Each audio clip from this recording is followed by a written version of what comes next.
Gustuhin man ni Terence na mag-isip ng kahalayan sa sekretarya niyang maganda at sexy ay hindi niya magawa. Para siyang santo na papaiwas ang tingin at hindi pinapansin ang itsura ni Avery sa tabi niya. Nasa break sila ng meeting pero para siyang may bulati sa puwet kaya hindi siya mapakali sa kinauupan. Nasa mansion house ang isip niya at iniisip si Fiona. Nakakatawa na nakakaawa, iyon na maghimutok dahil nauungkat pala ang lahat ng hinanakit sa buhay. Inutusan na niya si Avery na kumontak sa doktor ng mommy niya sa Pilipinas para matingnan noon si Carla. Kaya lang nagrekomenda ng pediatrician si Dr. Valderrama dahil nabanggit niya na 9 na taon lang ang batang babae. He can't believe he's doing it just because of his wife. Patay na patay talaga siya kay Fiona at wala na siya ni katiting na pag-aagam-agam sa nararamdaman niya. Gago siya. She's his karma and she's the karma. Fiona is gay. And it stand for his downfall, his stupid karma. Now, how would he even accept it? How would he even confess it if his pride is immeasurable? She won't believe his words. Ang tingin ni Fiona sa kanya isang dakilang babaero. Are you okay, sir? Do I look like I'm okay? Inis na sagot niya kay Avery pero hindi niya iyon sunulyapan man lang. Dinampot niya ang cellphone sa ibabaw ng mesa para tawagan si Mark. Aalamin niya kung kumain ng asawa niyang parang bata rin talaga madalas. After a couple of seconds, somebody picked up the telephone. Hello? Lord Mayor, Secretary speaking. How may I help you? Anang malambing na boses tapos ay nasundan ng singhot. Nangunot ang noo ni Terence at naitikal pa niya ang cellphone sa tenga. Is he calling the right number? He checked the number and it really belongs to the mansion house. Secretary? He asked when he brought his phone back to his ear. Dumulag? Is that you? Gulat na tanong ng nasa kabilang linya at nabosesan na niya iyon. Ang makulit niyang misis ang dumampot ng telepono. Where's Mark? Why did you pick it up? He sounded mad. Dapat ay butler ang sasagot sa tawag at hindi ang kung sino-sino. Because the phone was ringing. That's why I pick it up. Ano naman masama na sagutin ko ito? Pagtataray na nito sa kabilang linya. Oo nga, ano ba ang masama na sagutin nito ang tawag sa telepono? Because her dumb work is to love him and not to do the butler's obligation. Bakit ka ba tumatawag? Fiona arrogantly asked, sniffing again. Ganyan ka bang maglambing? Shit, ano ba ang kademonyohan na lumalabas sa bibig niya? Bakit man kita lalambingin? Crush ba kita? Crush? Umigting na makailang ulit ang mga bagang niya sa patutsada nito sa kanya. Does she really have to make him feel that she doesn't like him? Kung hindi siya nito crush, mas lalong wala itong dapat na maging crush. Hindi siya papayag na gumawa ito ng katulad sa mommy niya dahil sinisiguro niya na hindi siya magiging tulad ng ama niya na hinayaan na iwan ng babaeng minamahal dahil lang sa walang kwentang bagay. He claimed Fiona. He wants her and he will always stand with it kahit ano pa man ang pagpilian niya sa hinaharap. Matatag ang paninindigan niya sa mga bagay at taong gusto niyang angkinin at kapag inari niyang kanya, walang makakahindi. Akala ko ba may meeting ka with Avery? Yan ba ang gawain na isang Lord Mayor? Napakaluwag naman ang schedule mo. Nakakapag-phone ka pa. She added over the line. Terence shut his eyes. His wife is really noisy. Ipinagdaramdam nito ang sakit ni Carla pero wala pa rin patid ang nguso sa pagtabil. I'm on a break. Simpleng sagot niya. Alam niyang darating ang oras na magiging hectic na ang schedule niya bilang mayor at baka pati pagtawag kay Fiona ay isingit na lang niya sa lahat ng gawain. Will he do that? Ito ba ang isisingit niya sa lahat ng bagay na ginagawa niya? Samantalang ito ang kauna-unahang babaeng minamahal niya at gusto niyang paglaanan na lahat ng oras? Kaya nga nagagawa niyang tumunganga lang sa TV para mamonitor ito. Ibig sabihin, kaya nitong angkinin na lahat ng oras niya. But he also wasn't born like that. He is a conqueror and a great leader. Pansamantala na muna niya ipinaubaya ang posisyon niya sa kumpanya para sa pagpasok niya sa politika. Kaya hindi niya dapat na pabayaan iyon. Bakit ka nga ba tumawag? Ipasusundo mo ba ako kay Leander? Tumawag kasi sa Daddy Davis. Gusto niya ako isama sa Prestige. Tila naging malambing na ang boss ni Fiona at normal na lang pakikipag-usap. May bahid ba ng kaseryosuhan pero nag-aalburuto na kaagad ang sistema niya. The hell no! You stay in my bed. I told you. Kagat ang labing napahugot siya ng hininga. Inaasar ba siya ng ama niya? Baka gusto nun na palayasin niya lahat ng gwapong empleyado sa Prestige para masigurong wala ibang lalaking titingin kay Fiona. Halos pilaya na nga niya ito para lang maisabotahe ang pagpunta sa school na ayon kay Gary ay halos 500 na mga lalaki nag-e-enroll. Gusto na nga niyang palayasin iyon sa lupa niya para huwag na magpumilit pa si Fiona sa gustong gawin. But for a short while, he had learned to know her. She is a well-determined woman just like him. If she aims for something, she'll do whatever it takes to grab it. Huwag kang sumigaw dahil hindi naman ako bingi. Kaya ka hindi appealing dahil galit ka parati. Lalo siyang nabwisit. I don't care. Bumaba ang tono niya. He doesn't care but he's bothered. He's not that appealing to her. Really? Kailan lang siya dito appealing kapag hubad siya at kinakalikot ang lahat ng parte ng katawan nito? Don't dare go with that.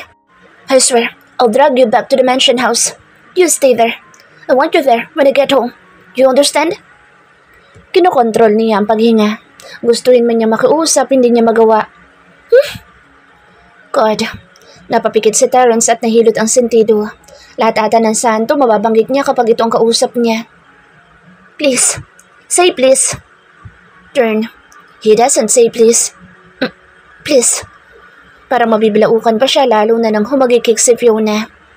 At least, she still giggles, though she's worried about her sister. Okay, baby damulag. Madali naman akong kausap. Alam ko naman na dads ka sa akin kaya hindi na ako aalis dito. Pero mamayang gabi uuwi na ako ha. Magluluto ako sa bahay. Kasi nag-promise ako kay Mama Belinda na i-date ko sila ni Daddy Davis. Hindi mo pa nga naikukwento sa akin ang tungkol sa napag-usapan nyo. But it's okay lang naman. I know that I'm not special naman. Hindi mo naman talaga yun sasabihin sa akin. Parinig ni Fiona sa kanya na parang may hinampo pa.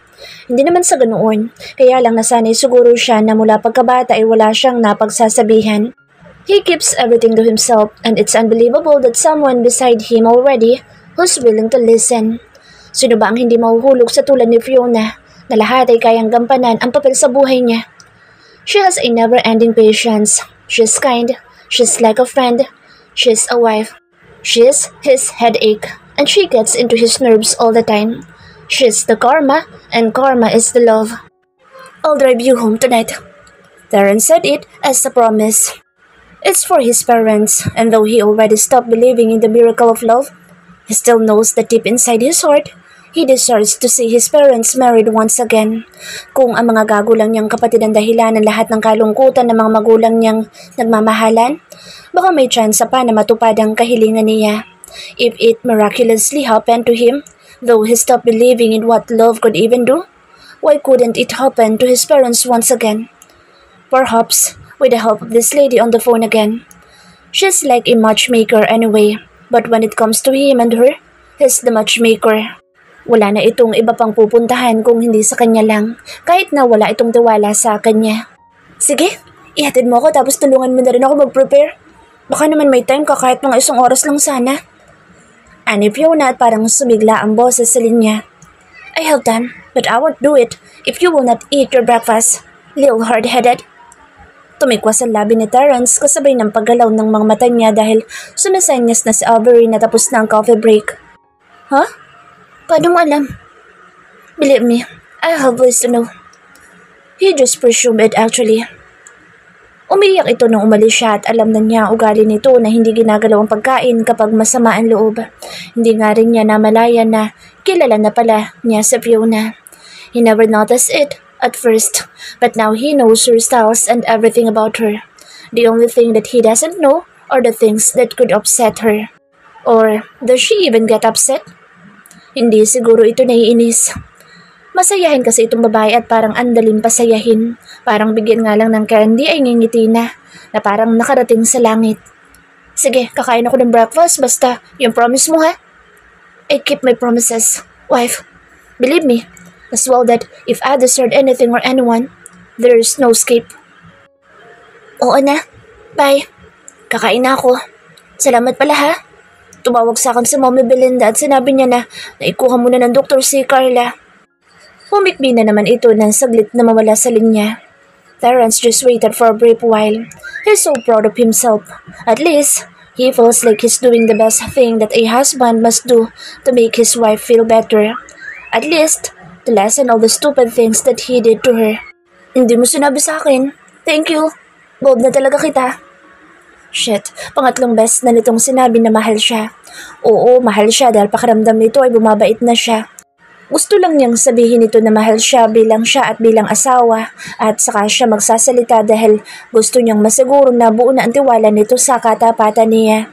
He's an idiot. Siya nga, hindi dito makapagtiwala ng lubos. Tapos anong kapal niya na humingi ng pagtiwalaan siya nito samantalang nakita ni Fiona kung paano siya maglandi kahit na nasa loob sila ng eroplano. Kung hindi pa siya nakaramdam ng init para rito ay hindi pa niya matututunan na makita ang magagandang katangian nito bilang babae. Bye na, Terence, Fiona said, and he sighed. Pwede pang mag-resign na bilang mayor para makapagdaldalan na lang siya sa telepono? Bye, daldal. Napangiti siya lalo na nang marinig niya na humalakhak ang asawa niya sa kabilang linya. Funny, but he doesn't think of their passionate lovemaking. Noon, laman ng utak niya ay ang hubad nitong katawan sa kama. Pero simula nang mahulog siya, mukha na lang ni Fiona ang naiisip niya. Dads na talaga yata siya. Terence like a fool, staring at his phone when the line was cut off. I don't want to be a mayor anymore. He can't believe that he's saying that at first day of being the father of Dublin. Sa tanang buhay niya ay noon lang siya hindi naging sigurado sa tinatakbo ng buhay niya. That's because he knows that no ambition or money in this world could make him feel contented and happy. Kay could only do. Gimbal sa Terence nang makita si Fiona na nakaupo sa driver's seat ng kotse at kitang-kita iyon sa mukha nito. Kaya naman napahagikik siya. In fairness sa asawa niya, hindi ito naka-formal at naka-fit na pantalon. Bakat na bakat ang kayamanan sa harap. Agad siyang napalunok. May pupuntahan kaya ito pagkatapos siyang ihatid sa mansyon? Para kasing nagpapogi itong lalo. Hindi ito mukhang 32, mukha itong 22. Hanep, bagats na bagats ah. Saan ang lakad ka, mahalan? Tukso ni Fiona kay Terence pero naglalakbay na ang isip niya at pilit na iniisip kung saan ito rarampa. Get your butt off my seat. Masungit na utos nito sa kanya na hindi pinansin ang biro niya. Kahit kailan ay napakasungit talaga nito. Pues, hindi siya aalis sa driver's seat. Ayoko nga. Ako ang magdadrive. Now, get your butt on the seat. Malakumander, di na utos niya sa asawa, sabay duro niya sa passenger seat. My God, Fiona. Nakapamewang si Terence kaya lalong na-display ang hinaharap nito. Oh my God din, Terence. Kaagad niya sa sinabi nito kaya matiim siya nitong tinitigan. After a while, he sighed. Parang kinokontrol nito na maging tempura sa sobrang inis sa kanya. You can drive my car. Tila suko nitong sabi at hindi talaga pumapasok sa kotse. You don't have license. You don't know how to control this car. Napabungis nga siya dahil malambing ito at parang nagpapaliwanag sa bata-batuta. May side pala itong ganoon. Bab na kita lalo. Sinarilin niya ang hagikik. Ang bait-bait nito sa tingin niya at kulang na lang dito ay halo. Mukha na itong si Miguel Arcangel. Puti ang kutis, puti ang ngipin, puti ang buhok, puti din ang alaga. Ay, tuloy na siyang kinilig at humagikik. What's funny? Lukot ang noo na sita sa kanya ni Terence kaya napatigil siya. Ha? Wala. She suppressed her giggle. Lika na, ride na. Kaya ko ito, maniwala ka. Ituro mo lang kung ano nang dapat at presto. May pagmamaneho na kita, sakay na. Hikayat niya sa mister na parang walang kabilib-bilib sa kanya. Tanitigan pa siya nito ng husto bago ito sumakay. You should be riding me, and not this car. Umiiling na bulong pa ni Terence saka siya pinakamasdan ulit. Bakit ba wagas itong makatitig at napaka-prangka pa? Namumula siya, alam niya, at hindi naman niya iyon maitatago kaya bakit pa siya mag-e-effort? Darating tayo dyan, relax ka lang. Kindat niya sa asawa na napaawang ang labi. Ito ang biglang namula kaya siya naman ang binundol ng kaba. Naletsyo na. Tinamaan na naman ang hilig ang magaling na lalaki kaya namumula. Paano niya babawiin ang kalokohan na nasabi niya? Napinid ang labi niya nang bigla na lang dumukwang sa Terence at mahigpit na hinawakan ng batok niya at ang may kaliitan niyang mga labi ay halos nasa loob na ng bibig nito. Bigla siyang naliyo. Sobrang bango nito nang maamoy niya. Ibang pabangong gamit nito kaysa sa tipikal na ginagamit araw-araw. Darating na naman kaya si Moana kaya ito nakapustura? Nakakahiya na siya ay pantalon pa kahapon ang suot niya at ang damit niyang pinunit ni Terence ang strap. Naging tube top na tuloy iyon dahil tinanggal na rin niya ang isa pa para pantay. Alam, usal niya, nasaglit nitong pakawalan ng labi niya pero agad ulit siyang hinalikan. Tumugon na lang siya kasi nadala na rin siya ng tuluyan. Napakagatlabi sa Fiona nang biglang itigil ni Terence ang paghalik sa kanya. Hawak pa rin ito ang batok niya at halos magkadikit pa rin ang mga mukha nila. Nakatingin siya sa labi nitong lalong namula at medyo basa pa. Para na siyang tanga. Ano ba ang kahiligan? Hawa-hawa lang? Para ba iyong ana na ililipat kapag napadikit sa katawan ng iba? Iba na rin kasi siya. Hindi na siya normal.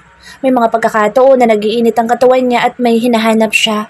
Dati, noong virgin pa siya, ay hindi naman siya ganoon. Simula lang iyon nang matikman niya ang nakakalimot pangalan na love-making nila. Next time, be careful with what you say. Ngumisi ito sa kanya at umingos lang naman siya. I'm always careful. You're just always horny. Irapan niya at hindi niya inaasahan na tatawa ito ng mahina. Medyo gumaan ang aura nito at pinagtuunan ng pansin ang seatbelt niya. A driver must never forget to fasten his seatbelt, he said as he locked it. Ngumiti lang naman sa Fiona at hinawakan niya ang susi ng sakyan. Ibig sabihin ay hahayaan na siya nitong magmaneho talaga? Hahayaan mo na ako mag-drive kahit wala akong lisensya? Lord Mayor ka? Baka naman mamaya ikasama ng imahe mo ito. Umayos ito ng upo at parang hindi siya naririnig kahit alam naman niyang oo. I am not perfect. I am a badass and you know that. Go ahead, drive, my lady mayoress. His eyes moved to her face with that sexy smirk. I'll teach you how to drive. Talaga? Masaya siyang humawak sa manibela matapos na may start. But you'll drive me next time. Tigagal siyang napatangan ng lingunin ng asawang nakatingin ng lagpasan sa windshield. Nakadila ito sa labi at parang ang imahe na nakikita ay kabastusan na. Paano kapag... nahuli tayo? Fiona swallowed but Terence looked at her. He'll catch it. Hindi siya nakaimik. Nahati na tuloy ang isip niya dahil baka mahuli sila ng pulis ay makasama pa sa imahe ni Terence ang pagmamaneho niya na walang lisensya. Hindi nga ba dapat ay siya ang role model dahil asawa siya ng mayor sa mata ng mga tao? Nakasimangot na bumitaw siya sa steering wheel. Gustong gusto niya magmaneho pero pakaramdam niya ay wala siyang karapatan. Why? Umiling si Fiona at pinatuli sa mga labi. Hindi ko kaya. Baka mamaya ito pa kasira mo bilang mayor. Hindi niya inaasahan na dadapo sa pisngi niya ang mga daliri ni Terence kaya kumurap siya, saka ito tiningnan ulit. Sometimes, you've got to do stupid things in this world to be happy. Go and drive. I'll have your back. Sabay tayong matutulog sa presinto. Nangingiti itong sumandal sa upuan at relax na sinampa ang mga paa sa dashboard. Kinuha pa ni Terence ang kamay niya at pinakatitigan iyon bago inilagay sa manibela. As long as you're happy, go and be free. Once is okay. Next time, no more driving without license, daldal. Cops will never know that the lady mayoress is driving my car. Nito pa, saka tinapik ang kamay niya. Napangiti siya at kakaiba ang saya. Na-excite siya na kinakabahan at ganoon palang epekto kapag nabubuhol ang dalawa. Para siyang high. Suportado siya ni Terence. May mga nalalaman pa itong magagandang salita bukod sa pagsusungit. Masasabi rin niya na maganda kahit paano ang impluensya dito ni Kay. Though, it's a bit painful because she's not that woman. She has to be happy for him. Makita lang niya na nagbabago na si Terence. Malaking bagay na iyon para sa kanya. Let's go, baby. Tapik na asawa niya sa hita niya kaya halos mapapitlag siya. Parang mas excited pa ito kaysa sa kanya. Mabuti na rin lang at sumasaya siya kahit na may problema din siya. Mamaya, sigurado makakatanggap siya ng tawag mula sa Pilipinas at malalaman niya ang kondisyon ni Carla. Salamat kasi may Terence siya na kahit wala silang ginagawa nung una, kung hindi mag-away, pakaramdam niya ito ang kaisa-isang tao bukod kina Rizzy at Kat na dadamay sa kanya. He's not showy. He's so silent but he's different. Thank you. She smiled at him. Sa lahat. Terence nodded and slightly popped out his lips. How's Carla? Yes, I'm okay. Di mo na ako pinauuwi kanina kasi ayaw mo rin lumabas. What's the development? Natutunaw siya sa kabaitan na nakikita niya sa mga mata ng asawa. Iyon ang nakikita niya noon pero halos hindi pansin dahil sa imahe nitong brusko at parating malamig ang titig. Wala pa akong balita. I'm still waiting for their call. But I know, she'll be okay, di ba? Tumango kaagad si Terence at hinimasimas pang hita niya. Of course. Napangiti siya sa pagpapagaan nito sa loob niya. Payakap nga muna. Kasi ikaw ang pinakamatapang na taong nakilala ko. Baka na lang mas lalo kung tumapang pa. Tinanggal ni Fiona ang seatbelt nang ibukan nito ang isang braso at tinanguan siya. She wrapped her arms around his nape. Para siyang bata na nakasubsob ang mukha sa may leeg ng mister niya na hindi niya inaakalang magpapagaan sa nararamdaman niyang pag-aalala. Theron's arms secured her and his hand fondled her back. Mas lalong gumaan ang pakiramdam niya dahil pakiramdam niya ay prinsesa siya nito. Sa buong maghapon, lahat ng gusto niya ibinibigay nito kahit na hindi nagsasalita. Kahit na nagtatalo lang sila sa cellphone o nag-iinisan kanina sa tuwing tumatawag ito, alam niyang concerned ito sa kanya kahit paano. Maanong suklian naman niya ng yakap at jansing na rin. Makahimas man lang sa mga pandesal nito sa katawan. Walang tigil sa paghagik-hik sa may likod ni Theron si Fiona habang siya ay pinipilit na kalmahin ang sarili. Parang buo-buo pa rin ang pawis niya sa noo. Gusto niya magsisi na pinayagan niya si Fiona na magmaneho. Gusto niyang ibalik ang oras at bawiin ang pagpayag niya. Holy Christ, kumakabog pa rin ang dibdib niya at hindi niya ma-imagine ang itsura niya nang halos pali pa rin ni Fiona ang sakyan sa kalsada. Takot ka? Bibidamulag? Tumatawang biro pa nito sa kanya kaya pumihit siya kaagad at hinaklit ito sa bewang. I swear to hell, it will never happen again. Ever again. He snapped, but she just giggled. Pumikit siya at huminga ng malalim. Bakit para siyang magkakasakit sa puso dahil sa kalukuhan ng asawa niya? But it's damn okay. She's the funniest woman in this world. Close to his mother. Walang pagkakaiba ang dalawa sa pang-aasar sa kanila ng daddy niya at wala naman silang parehas magawa kundi panigasan lang ng mga panga. Halika na, huwag mo na akong panggigilan at baka kung saan na naman ako pulutin. Alis ka na ba o tutulong ka sa akin sa kusina at sa pag-ayos ng mess sa garden? Fiona smiled and patted his chest. Titig na titig siya sa mukha nito pero tila hindi nito ramdam ang nasa loob ng dibdib niya. He's a great pretender anyway. He's known for being man made of stone, but he's waiting for only one sign before he confess. He wants her to say that she loves him, or even if she only likes him. Handa na siyang sumugal at masaktan ulit. Kung matutulad siya sa ama niya, tatanggapin na lang niya. Fiona's presence taught him how to see the bright side of the world, though many people don't mean to stay forever. I'll stay. Naluwagan niya ang pagkakahawak sa katawan nito at saglit siyang bumuntong hininga. Hindi na niya alam ang gagawin niya. Para siyang masisiraan ng bait na kahit nasa harap niya ito o nasa tabi ay parang may kukuha dito na ikababagabag niya. Okay ka lang? Fiona looked up at him and arched those beautiful dark brows. Tumango siya kahit na may gusto siya ritong itanong. Nauumid lang siya dahil parang nagising na lang siya isang araw na gusto niya sambulat ang lahat. Ang lahat ng nararamdaman niya. Yung mga tanong niya simula pagkabata na hindi na niya nahanapan ng sagot. Nasagot naman ang mga iyon, kailan lang, dahil nagpaliwanag na sa kanya ang daddy niya. Aren't you going to change first? He asked, staring at Fiona's butt. Bakit? Mabaho na ba ako? Stand with it. Terence smiled and kept his lips. She doesn't smell bad. In fact, parang naghahalo na nga amoy nilang dalawa at para siyang tanga na kinikilig sa tuwing naiisip na iisa na ang amoy nila. Daddy said he had let my mom go because my brothers asked him to choose. Anya nang makapasok sila sa kusina. Nandoon ang ilan sa mga kasambahay na nakangiti kay Fiona pero hindi makatingin sa kanya. Saglit na tumingin na miss niya sa kanya habang nakaawang ang mga labi. Kaya mo ba sila sinuntok at binalian mo ang kuya mo ng siko? Tumikwas ang labi niya sa inis. That couldn't pay my broken heart. No, baby damulag. Dumapo ang malambot na pala ni Fiona sa braso niya.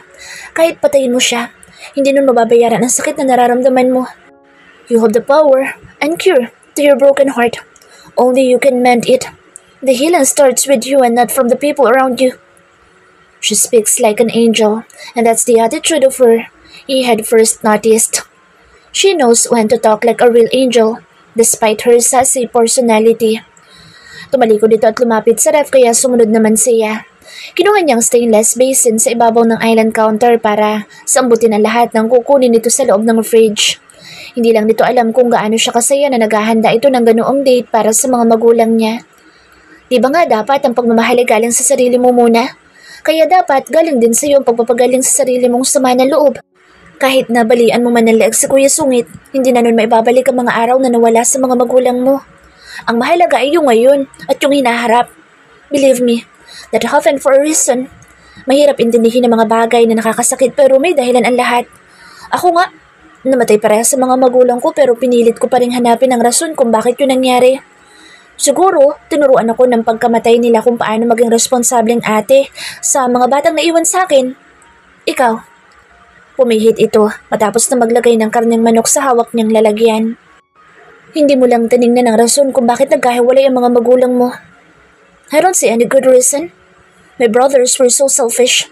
That's the only thing I see. And then, you must understand the words selflessness, understanding, love, and most especially, forgiveness. Maagap na sagot nito habang patuloy sa ginagawa. Saglit siyang napaisip. She must be right. No, she's always right. Parati namang tama ang mga sinasabi nito. She seems like the sole person on earth who's so sure. Talo siya nito. Simula nang tumayo ito sa tabi niya at tumayo bilang totoong asawa. Sa hampasan man ng crispy pata, parang lahat sa buhay niya ay nagiging tama din. Ang espesyal na damdamin niya para kay Moana ay naglaho na lang na parang bula at hindi man lang niya nagawang panghinayangan. At higit sa lahat, Fiona stood beside him as his wife despite the unjust things he did to her. Yumuko siya at tinalikan ng asawa sa balikat kaya natigilan ito sa ginagawa. Ay, wala akong matatapos kapag sinumpong ka ng sakit mo, she said as she glanced at him. Umakyat sa may kurba na leeg niya ang labi nito. Anong sakit? Wala akong sakit. Takang sagot niya. Kamanyakan? Agaran itong sagot na nagpatawa sa kanya. Nangingiti naman si Fiona na umalis sa may harap niya at pumunta sa lababo. He can't believe he's helping her in the kitchen. Worse is, he finds everything so enjoyable if he's doing something with his wife. Does he even have to wonder? He's madly in love. Hindi nga niya alam kung saan siya dadalhin ng pagmamahal na iyon dahil pakaramdam niya. Habang lumilipas ang sandali ay mababaliw siya kapag iniisip niyang maghihiwalay sila. Sabi ko sa iyo, mahal nilang isa't isa. Ani bigla ni Fiona sa kanya. My parents? Parang tangang tanong niya dahil nawala siya sa wisyo. Ah, hindi, yung ipis niyo. Umikot pa ang mga eyeballs nito kaya kinagat niya ng mariin ang labi niya ng patago nang magtawanan ang kambal na kasambahay. Sarcastically cute. Siyempre parents mo. Wala namang ibang lovebirds dito. Patuloy ito sa pag-aasikaso ng lulutuan at siya naman ay parang tanga lang na hawak pa rin ang stainless na basket. Why, your father married another woman except for your mom, but never felt displeasure. You seem not to care at all. Or did you? Naisip niyang itanong ito dahil napansin niya na malapit ito sa mommy niya at parang mag-ina nga kung mag-usap. Bukod doon, may isa pa itong naging madrasta. I cared, but never questioned my father. Masaya siya kaya sinuportahan ko siya. Wala namang masama sa pag-asawa niya ulit. At least, namatay siya na sumaya siya sa buhay. At siguro, hindi lang ako selfish na tao na puro sarili ko lang nadamdamin ang iniisip ko. I consider these feelings too, and I never regretted. I saw him happy. Iba kasi ako sa mga kapatid mo na nakialam pa sa love life ni Daddy Davis. They made him feel worse, I guess. They obliged him to choose. May pait na sagot niya, kaya napatigil na naman si Fiona sa ginagawa at tumingin sa kanya. Over them or Belinda? All my life, I thought my mom loved me for her habits. But her habits were just her cover-ups to be noticed and to feel Dad's love. Dad constantly aimed to keep it so he could never hurt my brothers, but hurting the only woman who had been with him. He never cut my mom, and my mom understands. He swallowed. Para siyang bata sa pandinig niya at nakikinig naman si Fiona sa kanya. Nanahimik siya ng halos 1 linggo na naman at sinarili ang natuklasan niya pero ngayon ay pinaririnig niya sa asawa niya at hindi siya nagsisisi dahil totoong marunong itong makinig at magseryoso sa mga oras na kailangan niya ng matinong asawa o kaibigan siguro. Hindi ko alam ang sasabihin ko. Ayokong sisihin si Daddy Davis kasi umiral ang pagmamahal niya sa mga anak niya. I couldn't also tell that he didn't love Mommy Belinda. He was just threatened, perhaps, and he did what he thought was right, though he had to sacrifice his love for your mom's, and so has your mom's love for him. Napakahirap nun, Terence. Mahirap mamili lalo pa kung ang pinagpipilian ay parehas na mahalaga. Lalo na kung anak ang may involved. Kaya ako, hindi ko kina-question ang tatay ko. Sinuportahan ko siya dahil ayoko na masaktan siya kung sakaling pigilan ko siya na maging masaya sa buhay na ibang babae. Bukod sa nanay ko. Hindi siya sumagot at nakatingin lang sa mga mata nito. Nakatingin din ito sa kanya at hindi niya alam kung naitatago niya ang hinanakit. May lungkot pa rin kasi sa puso niya at sobrang naaawa siya sa ina niya. Pakiramdam niya ay isa din siya sa mga taong umapi kay Belinda, pero wala iyong kasimbait na hindi man lang siya pinagsalitaan ng kahit na ano. Okay ka lang? Mas lalong sinilip ni Fiona ang mukha niya nang yumuko siya. I need a hug, he said, and she voluntarily took a step towards him, embracing his huge build. Hug na? Huwag na malungkot ang baby na mulog ko. Natatawang biro pa ni Fiona sa kanya, kaya ngumiti siya kahit paano. She always makes his burden disappear, as easy as that. That's so magical for a man like him, who doesn't even believe in magic.